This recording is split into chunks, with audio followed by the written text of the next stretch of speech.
Pendant cette semaine, ils sont devenus associés de l'entreprise éphémère Myriad. Une cinquantaine de demandeurs d'emploi ont intégré cette société. Son activité, rechercher les offres d'emploi dans le bassin économique du territoire.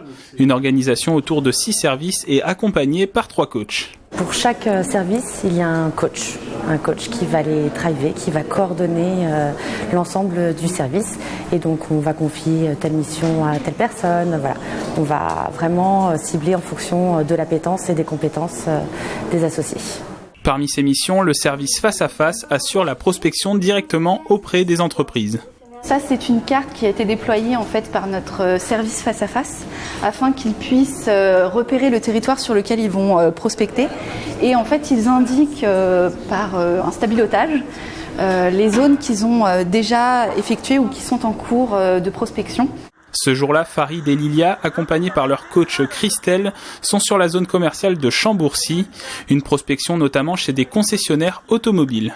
On vient de l'entreprise éphémère Myriad, révélateur de talent. D'accord. Et notre démarche, on est 50 associés installés sur le secteur de Saint-Quentin-en-Yvelines. D'accord. Et nous venons voir les entreprises du secteur pour savoir si vous avez des besoins de personnel. Commercialisation de véhicules, ateliers d'entretien et de réparation, les activités de cette société avec des besoins en main-d'œuvre. Moi, je trouve que c'est un très bon concept parce que ça permet aux personnes d'être dans une démarche active et puis du coup de garder un petit peu le pied à l'étrier et de même développer des compétences au niveau commercial. Les 2 associés repartent de cette entreprise avec 2 offres d'emploi. Au total, le service face à face a rencontré plus d'une centaine de sociétés sur tout le territoire.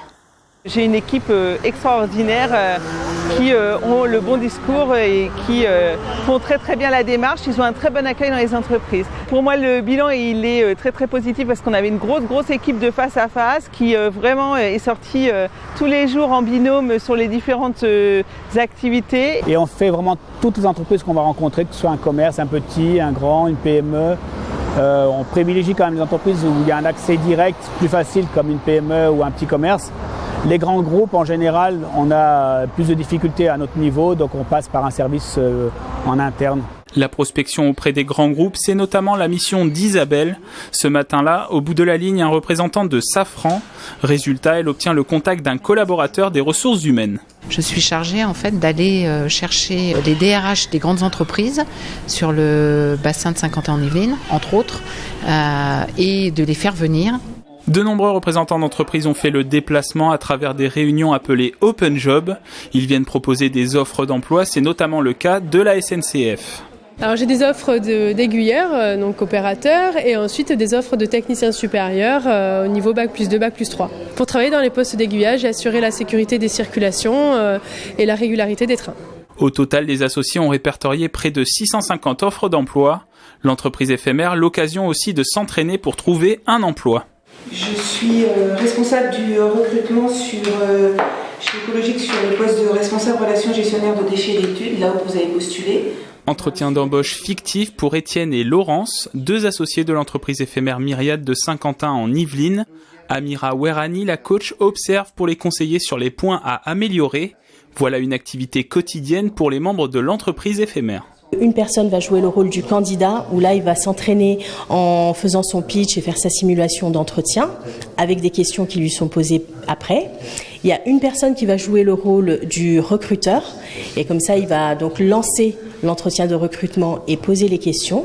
C'est un très bon exercice pour moi d'être du côté recruteur avec une des coachs et de pouvoir aider mes collègues à se positionner sur leur poste et à voir ce qui va moins bien et tendre avec des axes d'amélioration pour les aider.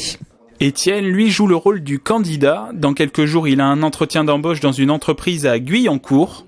À la fin de l'expérience, 11 membres de l'entreprise éphémère ont retrouvé un emploi. 16 sont dans un processus de recrutement.